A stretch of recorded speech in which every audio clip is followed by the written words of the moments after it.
ये वो दिन था जब एक बहुत ही खौफनाक नेचुरल डिजास्टर आने वाला था। आइलैंड पर बना ये शहर और इसमें मौजूद इंसानों की ये सिविलाइजेशन इस दिन तबाह होने वाली थी। यहाँ पर मौजूद ना सिर्फ बिल्डिंग्स बल्कि इसके साथ आइलैंड पर बसने वाली सिविलाइजेशन एक ऐसी तबाही का निशाना बन चुकी थी जिसका कोई नामो निशान न रहा। हजारों साल पहले इस पूरी सिविलाइजेशन को एक खतरनाक सुनामी निगल गया और वो भी सिर्फ एक रात के अंदर ही। ये कहानी है इंसानों की एक ऐसी सिविलाइजेशन की जिसको आज हम अटलांटिस के नाम से जानते हैं। अटलांटिस की यह हैरान करने वाली स्टोरी एशियन ग्रीक के एक फिलोसोफर ने आज से 2000 साल पहले लिखी थी और इस फिलोसोफर का नाम प्लेटो था। इसने अटलांटिस के बारे में ये लिखा कि यहाँ के लोग खुद को गॉड समझना शुरू हो गए थे और इनके पास एक्स्ट्रा ऑर्डिनरी पावर्स भी मौजूद थी। ये लोग जिन आइलैंड्स पर रहते थे वहाँ सोना और चांदी बहुत ज्यादा मिकदार में पाया जाता था। यहाँ के लोग काफी अयाश पसंद भी थे और अपनी पावर्स का गलत इस्तेमाल भी करते थे। इसी वजह से इन पर एक ऐसा अजाब आया जिसकी वजह से इनका इस दुनिया से नामो निशान ही मिट गया। 2000 साल पहले लिखी गई ये कहानी आज हिस्टोरिकल मिस्ट्री बन चुकी है क्योंकि हिस्ट्री में कई ऐसे शहर हुआ करते थे जो आज समंदर के अंदर डूबे हुए हैं। इसी वजह से कई लोगों को इस कहानी पर यकीन भी नहीं आता। मगर सवाल ये है कि इतना बड़ा शहर और पूरी सिविलाइजेशन रातों रात कहाँ गायब हो गई। दुनिया में वो कौन सी लोकेशन है जहाँ अटलांटिस के लोग बसा करते थे। पिरामिड्स के अभी बनने से 6500 साल पहले बसने वाले इंसानों के पास आखिर ऐसा क्या था जिसको आज तक याद किया जाता है। यही वो सवाल है जिनके जवाबात तलाश करने के लिए साइंटिस्ट, आर्कोलॉजिस्ट और रिसर्चर पिछली कई सदियों से कोशिश कर रहे हैं। लेकिन इस बार साइंस ने समंदर के अंदर जो सबूत तलाश किए हैं इसको देखकर ये कहना गलत ना होगा कि शायद 11000 सालों के बाद अटलांटिस के डूबे हुए शहर को तलाश कर लिया गया है। समंदर के अंदर डूबी हुई मिस्ट्रीज के अंदर हर कोई ना चाहते हुए भी अट्रैक्ट होता है और ख़ास तौर पर वो सिटीज़ जिनके बारे में कोई इन्फॉर्मेशन भी नहीं होती। इन सिटीज़ में सबसे टॉप पर अटलांटिस का नाम ही आता है। अटलांटिस को समंदर में तलाश करने के लिए एक्सपर्ट्स कई अटेम्प्ट्स भी कर चुके हैं। इनमें से एक अटेम्प्ट जापान के एक आइलैंड रिमोट के करीब भी की गई जो योनागिनी के नाम से दुनिया भर में जाना जाता है।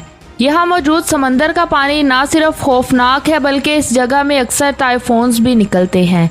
इसके साथ साथ यहाँ शार्क के ग्रुप्स को भी देखा जा सकता है। समंदर के इस खतरनाक हिस्से में डीप सी डाइवर्स के लिए डाइविंग करना भी एक बहुत बड़ा चैलेंज होता है। इसी वजह से काफी अरसे तक ये जगह एक्सपर्ट्स की नजरों से छुपी रही।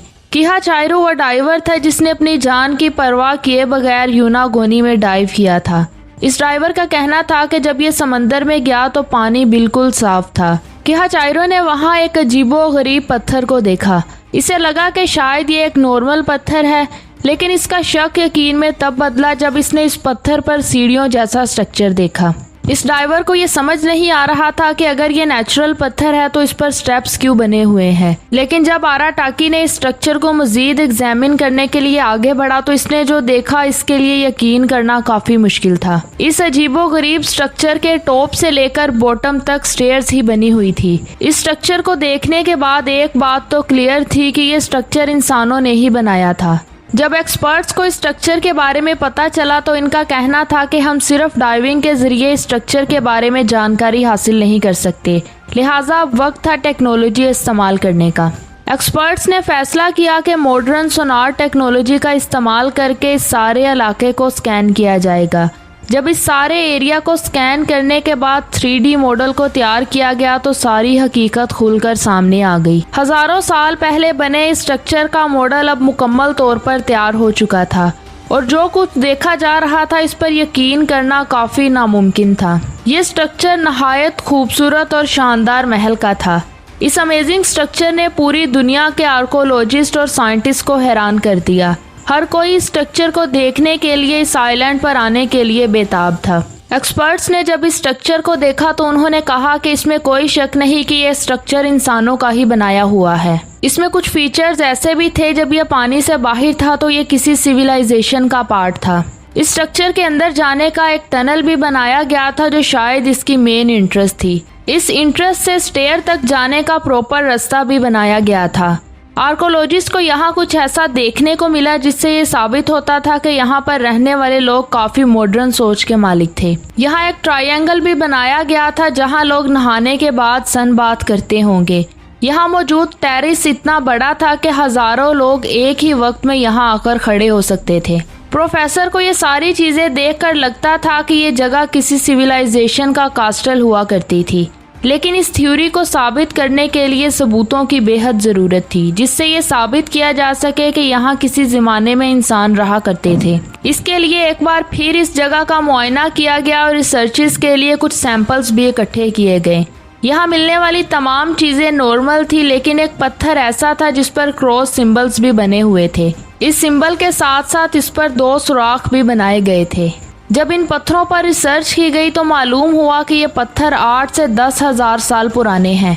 हजारों साल पहले यहाँ लोग बड़ी तादाद में रहते थे जिनका अब नामो निशान भी नहीं था। इस मिस्टीरियस जगह पर अभी भी रिसर्च जारी है ताकि साइंटिस्ट नई से नई मालूमात को दरियाफ्त कर सके। आपकी इस बारे में क्या राय है, हमें कमेंट सेक्शन में लाजमी बताएं। वीडियो पसंद आई हो तो वीडियो को लाइक करें और इसी तरह की मज़ीद इंटरेस्टिंग वीडियोस को देखने के लिए हमारे इस चैनल को सब्सक्राइब करके बेल आइकन को भी प्रेस कर दें।